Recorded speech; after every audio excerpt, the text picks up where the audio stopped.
આપણે મેળામાં જાય કે ક્યાંય પણ લારી પર જો આ રીતે ના પટેટો સ્પાઇરલ મળતા હોય ને તો બાળકોથી લઈને બધાને ભાવતા એવા સ્પાઇરલ પટેટોની બાળકો તો જીદ કરતા જ હોય છે કે મારે ખાવા છે. એક તો એ સ્પાઇરલ હોય છે એટલે એનો લુક પણ બહુ સરસ હોય છે અને ટેસ્ટી પણ એટલા લાગે છે.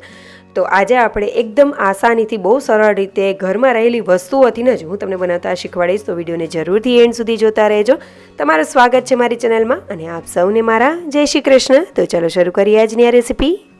તો સૌથી પહેલાં આપણે બટાકાને લઈ લઈશું. તો બટાકા મેં અત્યારે આટલા નંગ લીધેલા છે અને બટાકાની પસંદગી તમે આ બટાકાને ગમે તેટલા હોય ને એટલા લઈ શકો છો.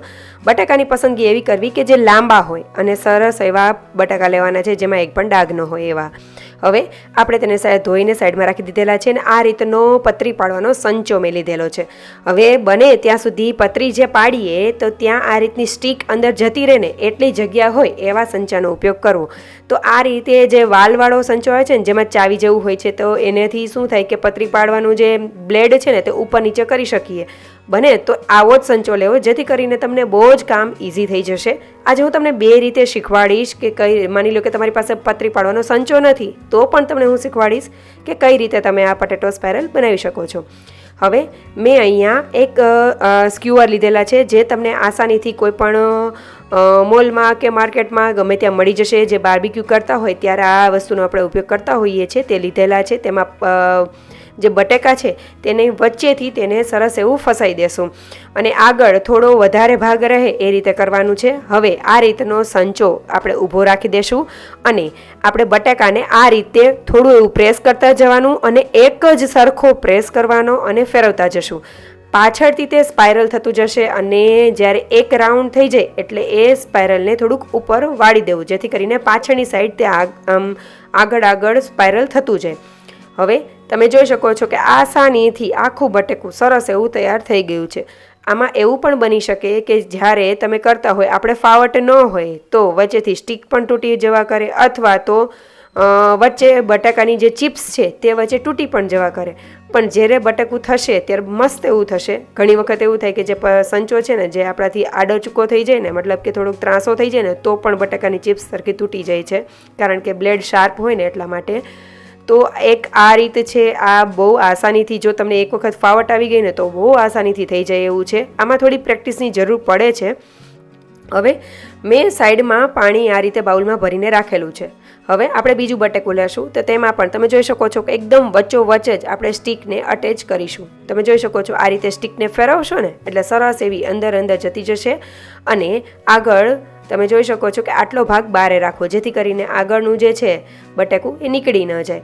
હવે આ રીતે આપણે સ્ટીકને જે બ્લેડ છે તેમાં વચ્ચે થોડો ભાગ રાખેલો છે એ રીતે આપણે અટેચ કરી દેશું અને આ રીતે ફેરવતા જશું. પાછળ એક રાઉન્ડ ફેરવી લીધા પછી જે બટેકું છે તેને વળ ચડાવી દેવું પાછળની સાઈડ જ. તમે જોઈ શકો છો જેથી કરીને પાછળની સાઈડ જ તેના સ્પાઇરલ થાય. નહીંતર શું થશે એક વખત સ્પાઇરલ થયા પછી તે વળ નહીં ચડાવો ને એટલે અંદર આગળની સાઈડ તે આવી જવા કરશે.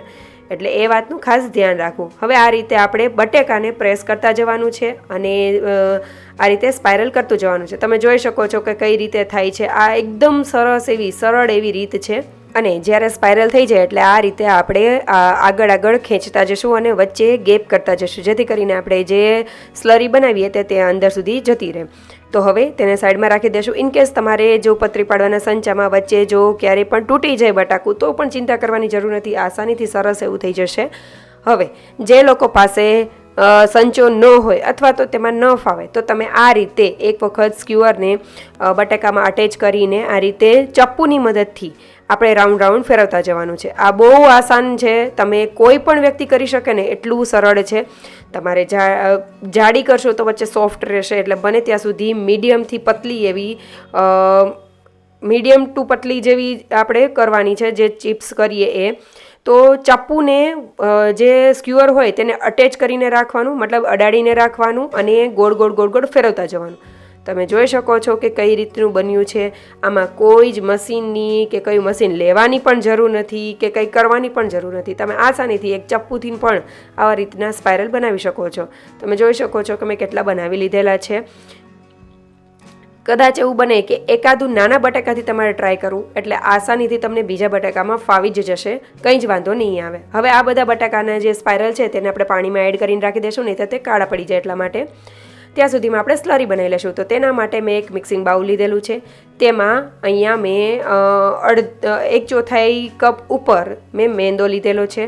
ત્યારબાદ અડધા કપથી ઉપર મેં કોર્નફ્લોર લીધેલો છે, એટલે જે મેંદો લઈએ તેના કરતાં થોડો વધારે એવો કોર્નફ્લોર લેવાનો છે, અને 2 થી 3 ચમચી જેટલો ચોખાનો લોટ એડ કરેલો છે. ત્યારબાદ ટોમેટો કેચઅપ 1 થી 1.5 ચમચી ઉપર, અને 1 થી 1.5 ચમચી જેટલો મેં મેયોનીઝ એડ કરેલું છે. અને ત્યારબાદ જે સ્વાદ પ્રમાણે મીઠું અને કાશ્મીરી લાલ મરચું એડ કરેલું છે, જેથી કરીને સરસ એવો કલર આવે. હવે આ રીતની આપણે લમ્સ ફ્રી બેટર બનાવવાનું છે, અને ચમચી ઉપર એક થીક એવું લેયર થઈ જાય ને એ રીતે કરવાનું છે. થીક એવું લેયર શું કામ કરવાનું એ હું તમને આગળ જણાવીશ, કારણ કે જો તમે અહીંયા થોડું પતલું લેયર કરશો ને, મતલબ કે પતલું બેટર કરશો ને, તો શું પ્રોબ્લેમ આવશે એ પણ હું આગળ જણાવીશ. હવે આપણે એક સ્પાઇરલને પાણીમાં નિતારી લેશું, પછી આપણે લેશું, કારણ કે જો પાણી અટેચ હશે, મતલબ કે એમાં પાણી હશે તો તેના ટીપા પડશે અને આપણું જે બેટર છે ને તેને પણ રની કરી નાખશે, એટલે જે પટેટો ઉપર ચોટવું જોઈએ ને એ પણ નહીં ચોટે. અને આ રીતે જો બટાકા ભેગા થઈ ગયા હોય ને તો તેને છૂટા છૂટા પાડી લેવા, અને એની એક સ્લાઇસમાં આ રીતનું બેટર આવે ને એ રીતે કરવાનું છે. તમે જોઈ શકો છો આ રીતે કરી દેવાનું છે. સ્ક્યુઅર મોટું છે એટલે આપણે તેને કાપી લેશું, અને જો તમારી પાસે મોટું વાસણમાં તમે તેલ મૂકતા હોય તો કંઈ કાપવાની જરૂર નથી. તો આ રીતે આપણે એડ કરી દઈશું, અને લો ટુ મીડિયમ ફ્લેમ ઉપર જ તેને સારી રીતે ફ્રાય કરવાનું છે. એક બાજુનું લેયર થઈ જાય એટલે આપણે બીજી બાજુ કરીશું, અને ધીમે ધીમે તેની ઉપર તેલ રેડતા જશું. હવે આપણે એક મસાલો પ્રિપેર કરીશું જ્યાં સુધીમાં તે ફ્રાય થાય ત્યાં સુધીમાં. તો મેં પેરી પેરી મસાલો, કાળા મરીનો પાવડર અને ચાટ મસાલો લીધેલો છે. તેને બધી વસ્તુને સરખું એવું મિક્સ કરી લેશું. તો મસાલો આપણો તૈયાર થઈ ગયો છે. હવે આપણે ઉપરથી ગાર્નિશિંગ કરવા માટે મેં આ રીતની પ્લાસ્ટિકની શીટ લીધેલી છે, પ્લાસ્ટિકનો કાગળ લીધેલો છે. તમે કોઈ પણ વસ્તુ લઈ શકો છો. જો તમારી પાસે પાઇપિંગ બેગ હોય તો એનો પણ ઉપયોગ કરી શકો છો. જો બધાની ઘરમાં પાઇપિંગ બેગ ન પણ હોય તો તમે આ રીતે બનાવી શકો છો. તો જે રીતે આપણે મહેંદીનો કોન બનાવીએ ને એ રીતે જ મેં કોન બનાવેલા છે. તમે જોઈ શકો છો ગોળ ગોળ એ રીતે રાઉન્ડમાં કરશો ને, અને એક ભાગ જેનો લાસ્ટ ભાગ છે તે પોઇન્ટેડ રાખવાનો, જેથી કરીને આપણે સરસ એવું કરી શકીએ તેનાથી ગાર્નિશ.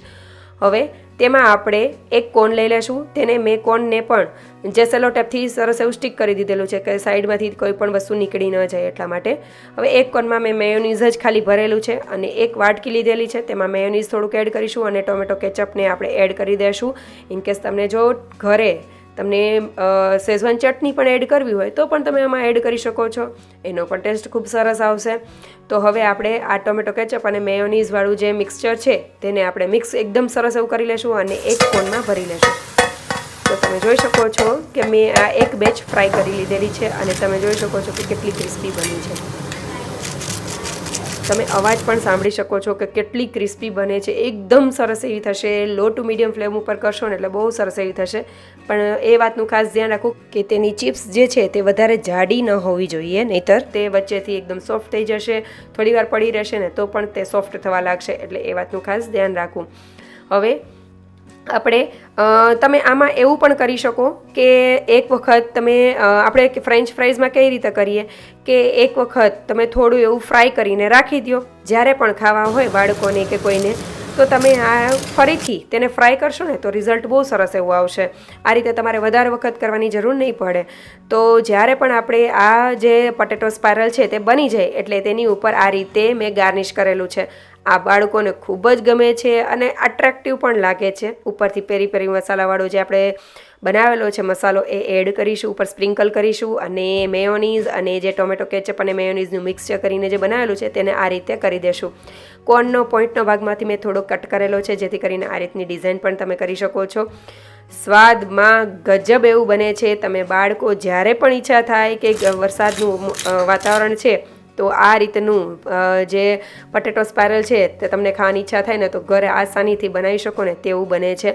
તો તમે જોઈ શકો છો કેવું બન્યું છે, અને એક એક ચિપ્સનો અવાજ પણ તમે સાંભળી શકો છો કેટલું એકદમ ક્રિસ્પી બને છે.